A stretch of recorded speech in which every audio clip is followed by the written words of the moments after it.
Good morning, everybody. It's a dreary day here in Tennessee, but it's an exciting day for us here at Twin Rivers Wood Products. As you can see, my favorite machine came in last night. So we're excited about that. The other one's still down at the wood yard. I'd forgotten that it came with a pintle hitch. So I got one ordered, and then I'll go down and pick it up later today. But I'm gonna do a little work. Traditionally, I always sharpen my wedges on every machine I get here, and so I have the Dremel out here, and I don't sharpen them I don't take a big strip off. I just sharpen the tip of the wedge, and this wedge is not very sharp. It doesn't come that way, but I always sharpen my wedges.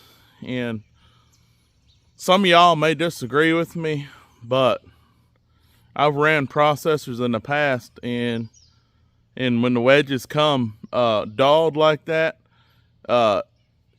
if they're just a little bit blunt and the wood is crooked or is not sitting in the chamber correctly, seems like that's what causes the wood to slip out and it'll throw wood.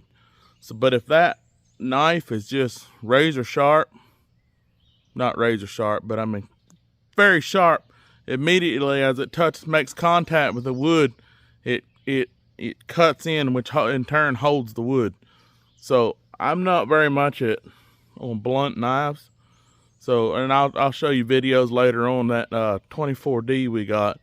I got 5 wedges with it, so I'm gonna sharpen every one of them.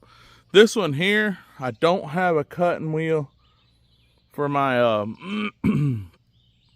for my disc grinder. I'll pick some up today, but it takes a little longer, and for no more than I sharpen it, I'm gonna use the Dremel for this one here. It works okay. I mean, it's not the best, but I'll show you a little bit what I'm fixing to do here with this Dremel. So, but there she is.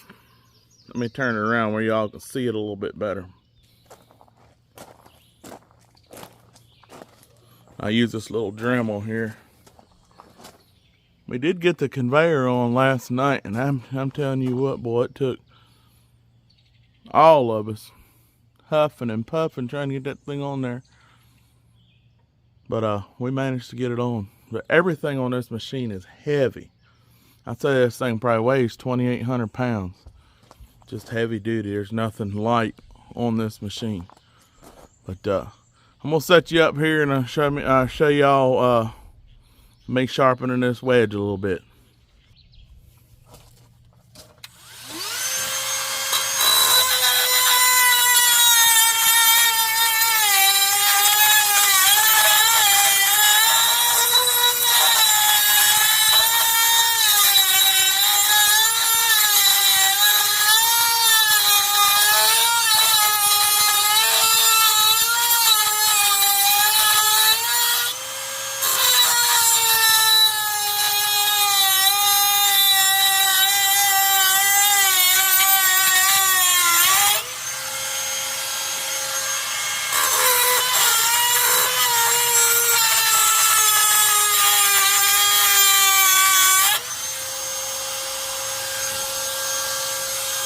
It's getting an edge on it.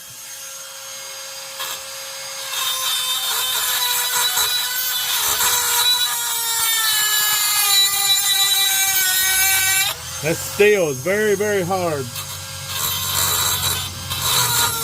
I forget what grade he said it is, but it's not. It's hard.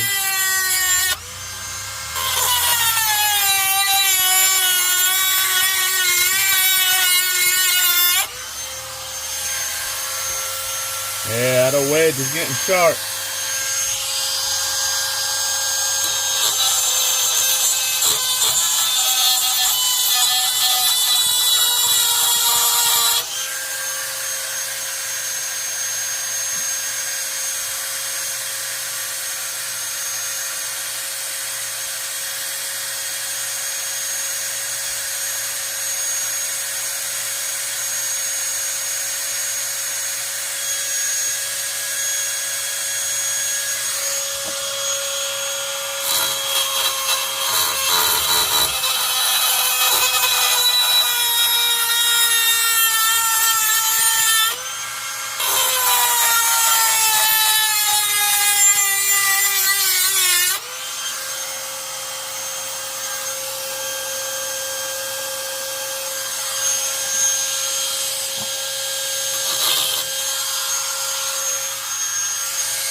Yeah, it's getting sharp enough.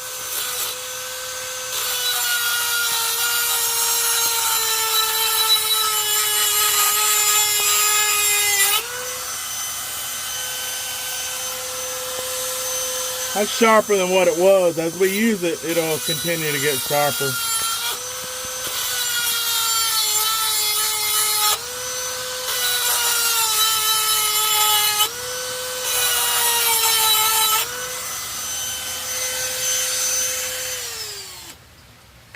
Well,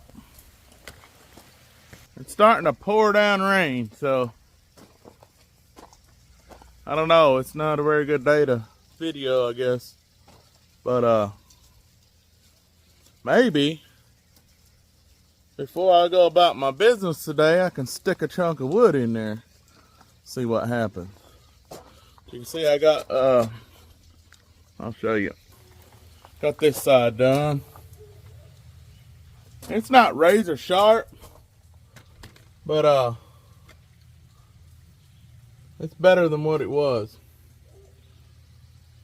It's sharp. It's got an edge on it, and I know that'll bite into a piece of wood quicker than a blunt blade will. And like I said, as we use it, it'll get sharper. So anyway, let's see about putting a chunk of wood in there. How about that? Alrighty. Let's see if she'll crank. Got a fuel injected 23 horsepower Vanguard engine. I guess that's Briggs and Stratton. But there's nothing about this machine that's not heavy duty. I mean, the jacks are extendable. They'll come from there. You can pull that pin and the jacks will come way out for extra stability. Look at that oil cooler on there. These guys are not playing around when they build these machines. They're heavy duty. Wow, I hear thunder. It's fixing to cut loose again. I'm used to heavy equipment and, you know, knuckle booms and stuff like that, but I will say there's some heavy duty stuff on here. There's the gas tank, metal gas tank. So, yeah, this machine's awesome. Let's see if she'll crank.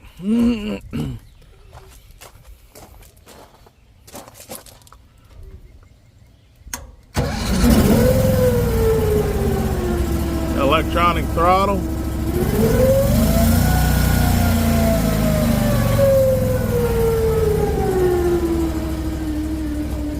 Purring like a kitten.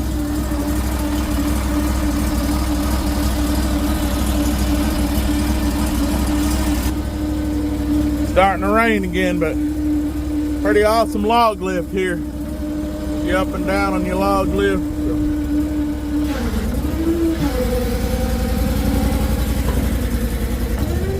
No more lifting logs up by hand.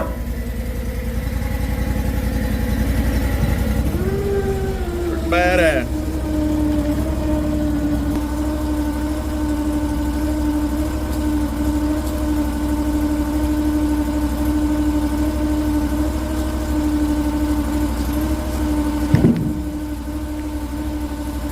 Let's do an oak and a hickory.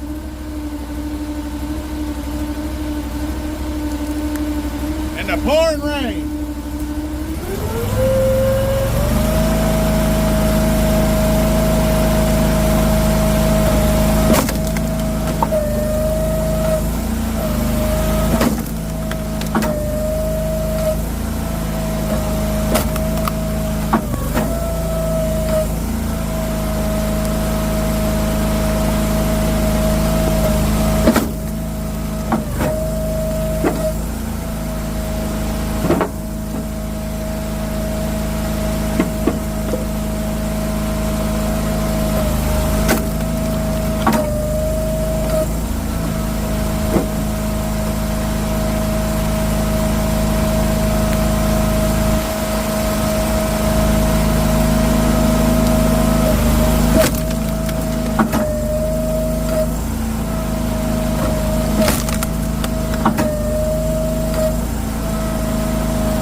ain't nothing but bad to the bone.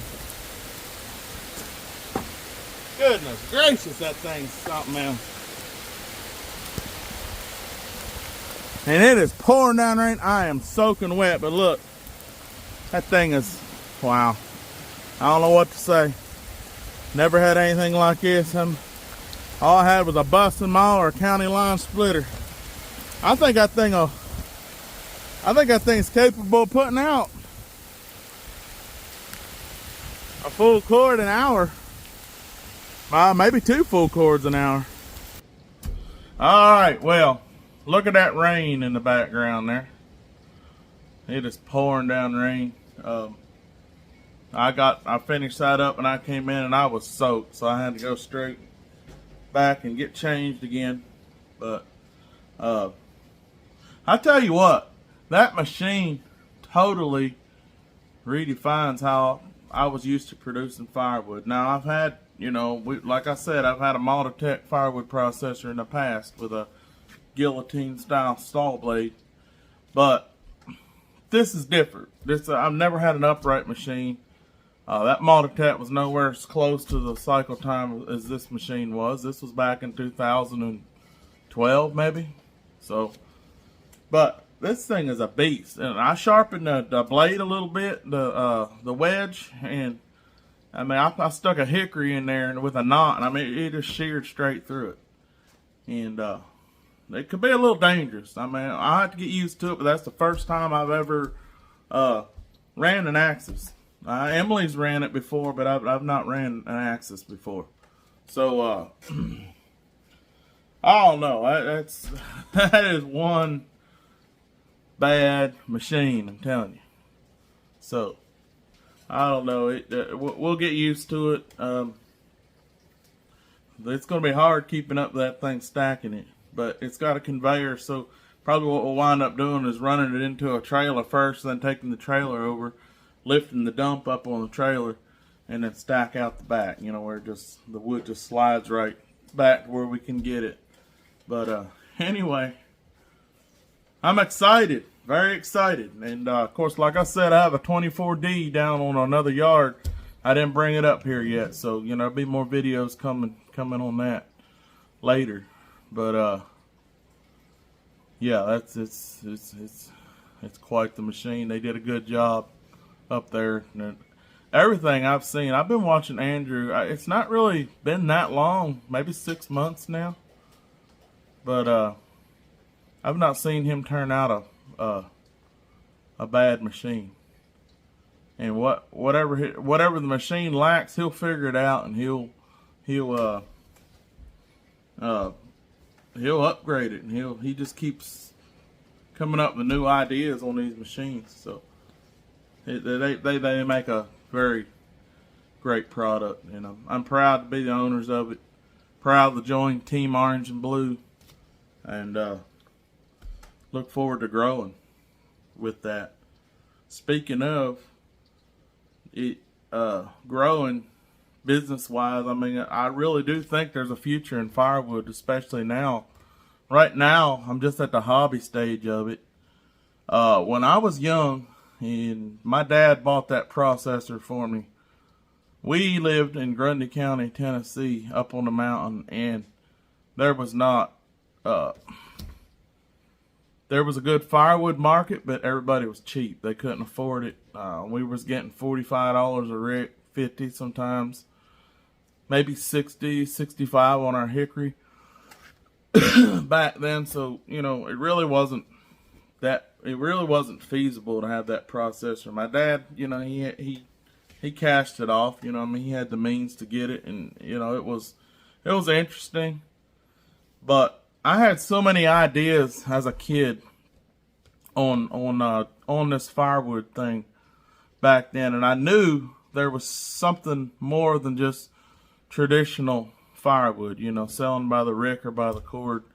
And I actually tried a few things. Had I stuck around at home a little longer and not run out on my own, and started a logging business, I'd have probably come up with a lot more firewood related, how would you say it? ideas, and I'm one that I'm a rule breaker. I think outside the box, and you know, and like I've told you before, I just now realized there was this firewood community and all that. But back then, when I was young, I hand sorted all my wood. I cut short smoker wood, and this is back in, I started this in 2008 and earlier. And I was cutting smoker wood, custom cut for different restaurants here and there. But we had to go as far as Chattanooga to get to them, so we had such a long drive. But I had a lot of big dreams for the firewood business, and I hand picked out. I was grading my wood out. I had number 2 grade, and then premium wood, hand sorted. We did little short smoker wood. Didn't sell much of it. Like I said, it was just a dream of mine as a kid, but we didn't have the means or the ability to market it. If I could have marketed it, I think it would have really been could have turned into a big thing, because we had it going on up there. I'm really feeling the direction of the business that we're started now. It's going to go in a different direction than traditional firewood businesses, because I would like to pick up and I would like to act on the dreams that I had as a young man at home there doing firewood. I wanted to do mail order firewood way back then in 2008, and you know, my dad really wasn't interested in doing that, but I dreamed. I wanted to do all this stuff, and I know there's places out here now that do mail order firewood but I wanted to do that way back around 2008, and I had bags. I bagged out smoker chunks, and I had it all measured out, and I had me a system there. I had me a pallet table that would turn, and I was palletizing the firewood. I was putting firewood on pallets, cooking wood, you know, where I could move them around. But I just didn't have we were so far back in the woods up there. I had no marketing strategies. I didn't have anybody to help me as far as that goes. Didn't even own a cell phone back then. So here was a kid with all these dreams.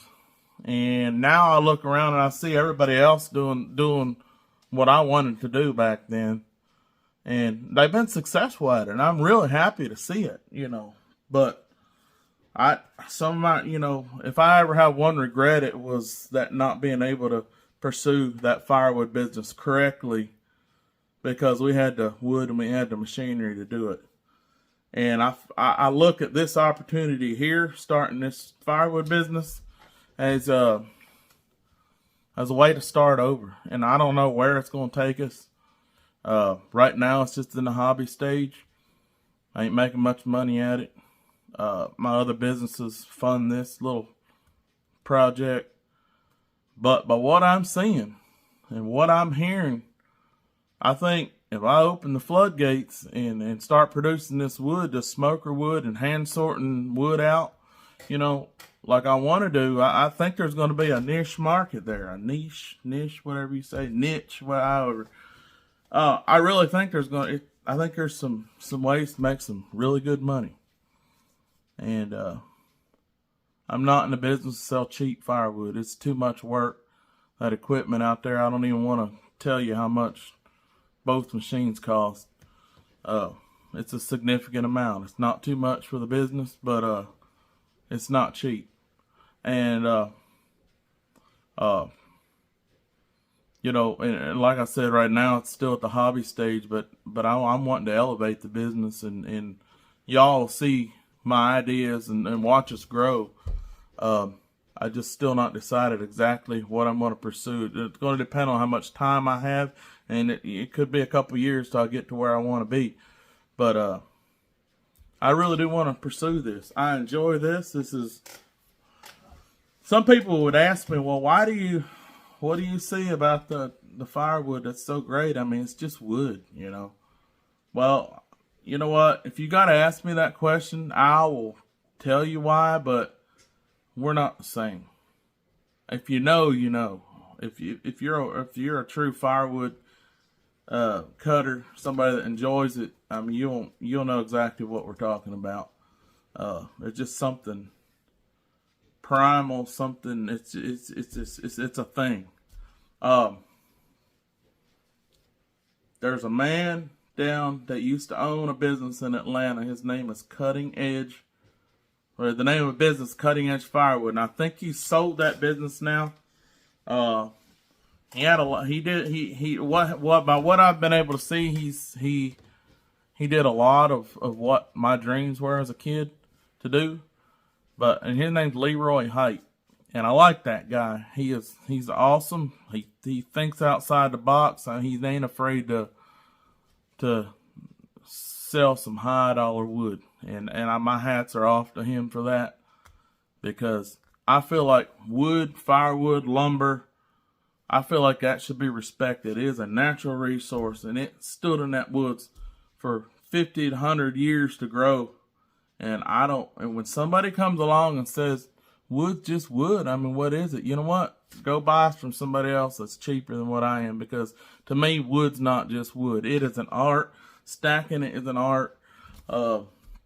Sorting it out, putting your hand on every piece, getting your prime firewood, your premium firewood, putting it separate, sell the other stuff for a little cheaper, you know, you come buy that stuff, you know. But there's firewood business is big, and it's fixing to get bigger as we go on. I'm seeing a huge future market for about anything you can think of in the firewood business, you know. So, but anyway, Leroy said that you could take a 94-year-old man from the other side of the world that doesn't know English, and you can take a 3-year-old kid, and you can build a fire out on your back porch, and they will both sit there and enjoy the same thing. And I don't know if that's exactly how he said it. I can't remember for sure, but there's something true about that. It is the love of fire. It's a universal. It's uniting. We sit around a fire and have some drinks and talk. And I don't know of anybody. I mean, you could tell me, but is there anybody on here that does not enjoy a good backyard bonfire? And it's not the fire, it's the experience, it's the memories you make, and it's just something that I crave, you know. And it's just so fun to produce the product that makes this fire and makes memories, you know. And so anyway, that's my take on that. So there'll be a lot of future videos coming up on that, and I'm gonna be upfront with y'all and let y'all know what I'm doing, because I'm not trying to hide anything in this business. There's not competition, really. There needs to be some more competition. I don't see anybody else doing firewood much. I mean, there's a few of my friends do. I mean, in Tennessee here, you know. But, you know, it's not a lot of people want to do it because it's too much work. They don't want to stack wood. They don't want to do all this stuff. Well, I ain't scared of work. We enjoy it. So I'm not trying to hide or beat around the bush on anything I do. I know we're going to make mistakes in it. But, you know, we're going to learn. We're going to learn as we go. And we're going to take you along on that journey as the business progresses. And I want to hear your input as well on this. Different ideas, marketing strategies. Maybe there'll be somebody out there on this video that would is good on computers and building websites and stuff like that may want to help. Hey, reach out to me, 731-225-1111, and we can talk. You know, I know the next thing that's coming in is going to be a dry kiln. I got to have kiln dried wood. So you know, we're gonna get the tools. Most people, how would you say it? I'm at a position business-wise. I have my other businesses that fund this. I'm going to go ahead and get the equipment. And that's kind of backwards compared to what I would encourage. If somebody was just starting a firewood business to just make money off of it, I wouldn't recommend going out and buying 2 machines or 2 tractors or whatever, a knuckle boom. Not my logging equipment, my knuckle boom, I've had it for years. It's been paid off for years, you know, from our logging business. So I'm just putting to use what I have already. But I wouldn't recommend everybody just going out and getting all this equipment without a plan or strategy.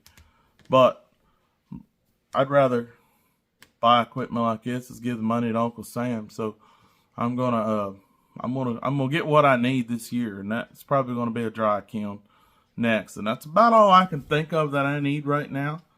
But you got to have a dry kiln to sell across state lines. So yeah, there's big things coming. But if you're looking for cheap firewood, I'm not the guy to come to. I don't sell cheap wood. I don't buy cheap wood. I sort everything out. I want to sell a premium product that you'll be happy with. Wood is not just wood. It may be to you. It's not to me. So if that's your attitude, we don't have a lot in common. I respect it too much for what it is. But anyway, I'm excited. We're gonna got some odds and ends running around to do today, and a lot more videos coming. I'll show you every aspect of this journey we're doing here with the wood business, and excited to share it with you. I gotta do some running around today, some errands. It's raining out there. I don't know if I'll get to cut much more wood today, but tomorrow's another day. We gotta go play a music show tonight, so I won't be able to work late or anything tonight. So I'm gonna play some music tonight. Thank you all very much for watching. Channel's growing every day. It's when we got our first check, I think that's gonna be May 21. We'll show you how much the channel's made so far. But it's picking up. It's making money, and you know what I thought was a hobby YouTube channel, I didn't think I could make money on it. Yeah, you can make money on it. And money goes up every day. I watch it, and I might start treating this YouTube channel like a business here if it keeps growing. But it just grows and grows, and that money just every day, just I guess from the views and everything, it just goes up and up and up. I mean, you won't get rich on it, but I tell you what, what I made so far on the YouTube channel, it'll buy fuel for my truck for a whole week. I'll put it that way. So very interesting stuff, man. And a lot of it's brand new to me, so I'm learning. But thank y'all so much for your support. That 2,000 subscriber giveaway is coming right up, so y'all better stay tuned for that. And if you like what you see, hit that like button and subscribe for us, if you will. And hit that notification button too over there. That little thing dings every time I post a video, and that way you'll be notified when I upload a new video. So, all right, guys, thank you for hanging out with me. I like to talk. I'm a pretty quiet person, except when I get on camera, then I talk. So, we appreciate every one of you. We love every one of y'all, and thank you from the bottom of our hearts, and from everybody here at Twin Rivers Wood Products. We appreciate it. Y'all have a blessed day, and we'll see you next video.